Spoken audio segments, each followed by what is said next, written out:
Hey, thanks so much for joining us. It's a new year, and if you are new here joining us at the Bridge Online, we'd love to send you a gift to say thanks, and thanks for joining us. You can text this number right here. Well, today I want us to talk about our thought life. Have you ever had a moment where you've just stayed up all night because your mind kept running? I've had this happen probably once a month for years, where I'll just have a night where I'll just can't fall asleep. My mind is just racing, all these thoughts are going in and out and back and forth. And that happens to us quite often, right? Our thought life is crazy sometimes. We have all these thoughts in our head, and if we're honest, not all of those thoughts are good thoughts. Sometimes those thoughts are negative thoughts. They're bad things that we shouldn't be thinking, that are lies and just things that are outright wrong.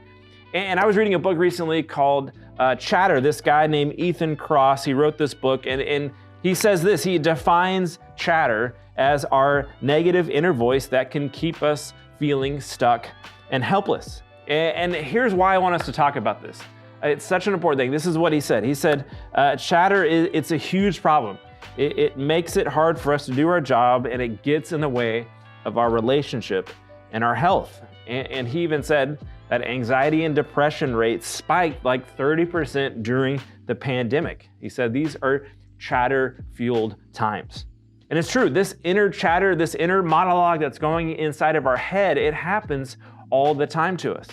And these negative thoughts, this negative self-talk happens to us on a regular basis. Maybe it's happening to you now. Sometimes it's telling us, we're telling ourselves, hey, we're not good enough, or we're not worthy, we're not smart enough, or pretty enough, or experienced enough, or good enough in this sport, or whatever. These negative thoughts come into our mind, and sometimes they're in and out really quick, and sometimes it just feels like it's a repeating soundtrack in the back of our head, just going and going and going, and we can't get away from this negative soundtrack. And if we're honest, we have to acknowledge we are at war in our mind. This war for positive thinking, hopeful thinking, and this negative thinking, and the two thoughts are battling inside of our mind. And here's part of the reason that we're at war with ourselves. It's the idea of sin in our life. You see, the outside of creation, Adam and Eve, the first two people in humanity that were created by God in His image, when they were in the Garden of Eden with God, everything was perfect. But Adam and Eve disobeyed God's commandment, and because of that, the relationship between us and God was broken. Sin entered the world. This selfish actions and thoughts and behaviors entered the world. And part of the reason for that is because of Satan. Now, maybe you've heard of Satan or who that is, and you think of a red guy with a pitchfork, and that's not really what we're talking about here. Satan is a celestial being. He was there in the Garden of Eden, and he lied to Adam and Eve, and because of that lie, the relationship with God was broken. And you see, Jesus even calls Satan the father of lies. And a lot of this negative self-talk, these negative thoughts that come into our minds, part of that origin is from Satan, the father of lies, right? Jesus says he's the originator of lies. And Paul, this guy whose life was radically transformed by Jesus, he writes this letter to the church in Rome, and this is what he says in his letter in Romans chapter 8, verses 5. He said, those who live according to the flesh have their mind set on what the flesh desires, but those who live in accordance with the Spirit have their mind set on what the Spirit desires. He's talking about this idea that we've got our sinful flesh nature, and we think about these negative things, these selfish things, these things that hurt others. And then we have our spirit, God's Spirit, that when we trust in Jesus lives inside of us. And that Spirit, encourages us and challenges us to think about positive, hopeful, good things. And we've got this war going on inside of our mind. And our life, it's often a reflection of our strongest thoughts. Think about that and think about your thoughts, right? When you're thinking positive things, you tend to have a more incredible day, right? If you're thinking about positive things and positive thoughts are going through your mind, you just have a better day. But when negative things are in your mind and they keep going around, your day just kind of stinks. right? And our thoughts really do affect the way that we live. And Paul, he says this to a church in the city of Corinth. He says, you know what? We have the power to defeat these negative thoughts, right? He says, even though we live in the world, we don't wage war the way that the world does. The weapons that we fight with are not weapons of the world. On the contrary, we have the power to demolish strongholds. We demolish arguments and lies and every pretense that sets itself against God. And we take captive every thought and make it obedient to Christ. Paul's saying this war that we're fighting, this war that's even going on inside of our minds and our hearts, it's a spiritual war, right? It's a spiritual war, and Satan is trying to pull us away from God, away from what's best for us. But here's the cool thing. It is Jesus gives us access to the power to change our thought life. Jesus gives us the power to win the war in our mind day after day after day. But here's the thing, is we have to practice it every single day. Paul says in a different section in his letter to the church in Rome, he says, don't be conformed by the pattern of this world, but be transformed by the renewing of your mind. And when you do that, then you'll be able to test and see what God's will is. It is good and pleasing and perfect will. Paul says, don't be conformed by the negative thoughts, the negative attitudes of the world, but instead be transformed daily by renewing your mind and being changed from the inside out. And Paul, he's saying that transformation is possible. Through Jesus, transformation is possible. And we're able to win this war of our thoughts and our mind. And here's the cool thing, is science proves this stuff. There's been a bunch of studies looking at our inner thought life and our minds and how our minds work.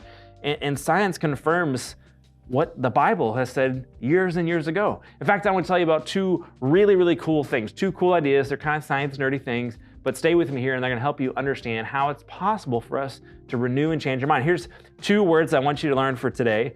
It's neural pathways and neural plasticity. Okay, maybe you've heard of these words, maybe you haven't. Here's what they are. Basically, neural pathways are like the highway roads of our mind. Right? Our brain is wired like a computer, and signals go back and forth, and they go around a general route every single time. These neural pathways are like the highway roads in our mind.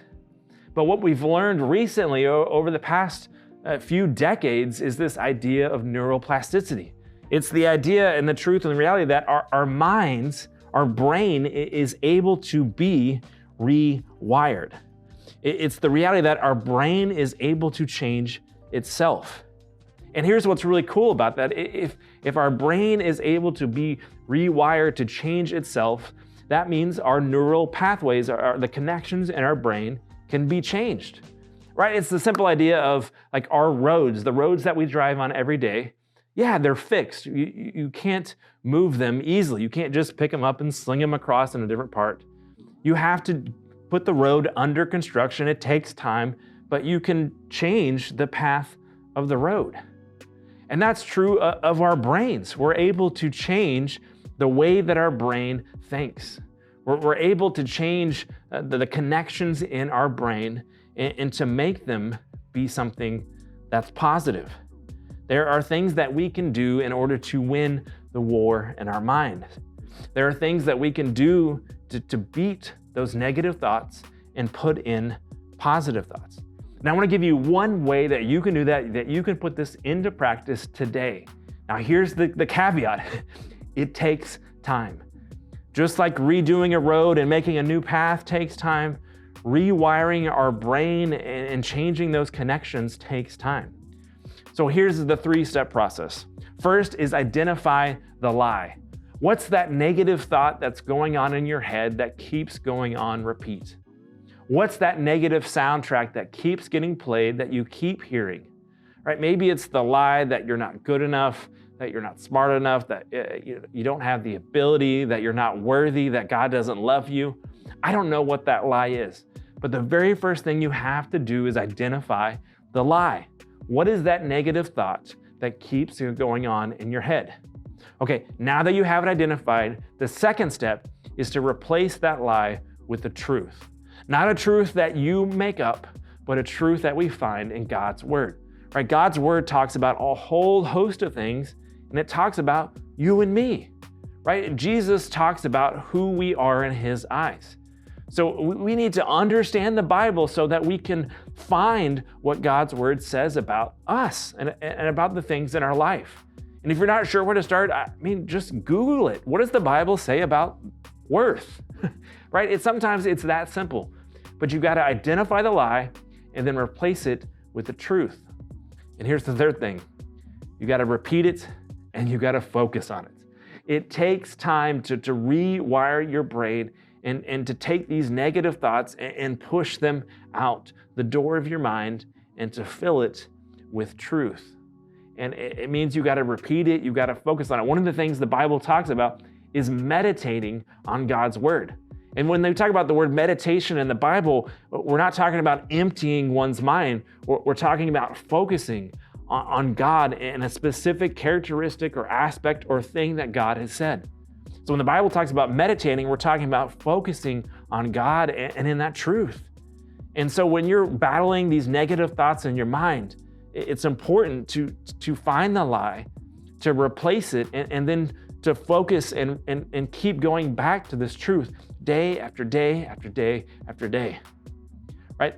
And it's important to realize that we're in a war with our minds. This is not a battle. This is not a one-time occurrence. This is a war, and wars take time. They take energy. And so if you really want to win the war on your mind, if you really want to get those negative thoughts out and put something positive in, it's going to take work. But I promise you, it works. It works because God's word says that it works, right? God has given us a spirit, and God's spirit allows us to be changed from the inside out, our hearts and our minds and our behaviors. And so if we put in the work, we can be transformed by the renewing of our minds. But we have to first take hold of our thoughts and to spot the lies and to replace it with truth and repeat it over and over and over again. I encourage you to work on that, to put in the good work. And I promise your life will be changed because of it. Thanks so much. Hey, thanks so much for watching. If you want to take a next step in your relationship with Jesus, go to the link here in the description of this video. We'll help you follow Jesus in your day-to-day life. You can send prayer requests, or we can give you some resources to help you follow Jesus.